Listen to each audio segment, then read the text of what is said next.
Good morning, 6 o'clock on this Friday morning, and a massive rally is planned in downtown Vancouver for later today as striking truck drivers prepare to protest upcoming back-to-work legislation. Greg Harper joins us live from Delta this morning with more. Greg.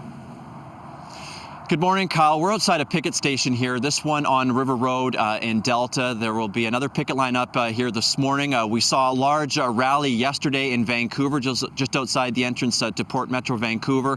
And there's going to be, what we're told, an even larger one just outside Canada Place in Vancouver at around noon today. This just outside the offices of Port Metro Vancouver. So keep that in mind if you're going to be in that part of the city. As this job action, now 2 weeks old, involving both union and non-union, well over 1,000 truckers, continues. The port has responded to this labor dispute by refusing to renew trucking licenses set to expire.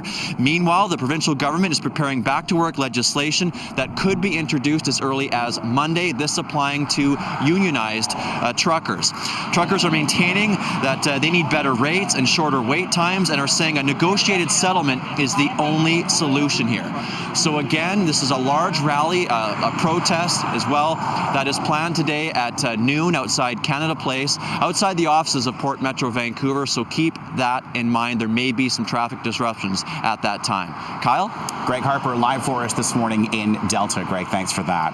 Well, there's more labor uncertainty on the tracks. Canadian National Railway is suggesting binding arbitration after workers rejected a second tentative agreement. CN has asked the Teamsters Union for an answer by the end of today. It represents 3,000 employees, including yard workers, conductors, and other train workers.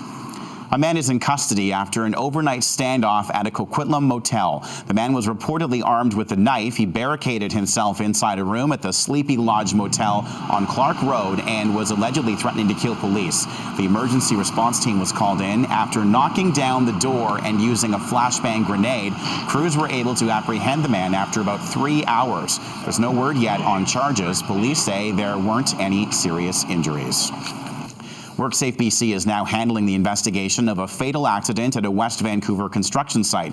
It happened yesterday afternoon on Cypress Bull Road. A worker was doing repairs on an excavator when the equipment suddenly shifted, trapping the victim underneath.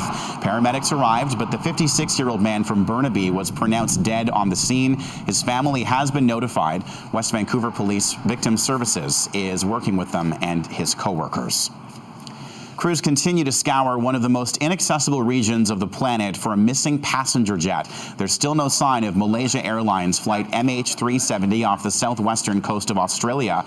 The search area in the southern Indian Ocean is so remote it takes aircraft longer to fly there than it allows for them to search. The jet vanished nearly 2 weeks ago with 239 people on board. The search turned to the southern Indian Ocean after satellite images detected 2 large unidentified objects floating in the water. Officials say the mission will be extended to a third day tomorrow.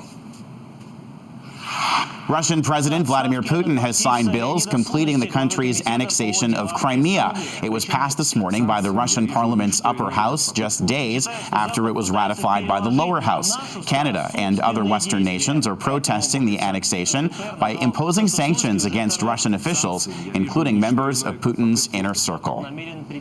We are learning more today about the questionable spending practices at the Portland Hotel Society. They included a trip to Disneyland for a high-profile New Democrat MLA. Jenny Kwan says her family went on 2 vacations paid for by the PHS, but claims she did not know it at the time.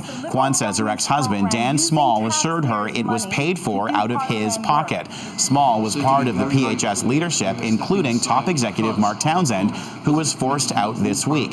The society relies on government funding to help the downtown east side, but an audit shows lavish spending on trips, swanky hotels, and limousine rides.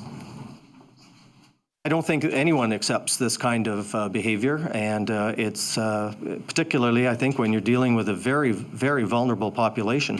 Again, that is well served, but you know, it's important that all of the funds that are directed to that population actually go to helping that population.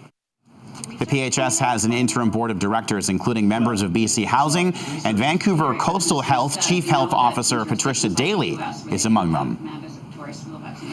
It was no secret about how John Doyle felt about the Liberal government. Now, BC's former Auditor General is suing the province for unpaid benefits and expenses. Doyle's lawsuit also claims the government made him the target of a media smear campaign. He resigned as AG last year and now does a similar job in Australia.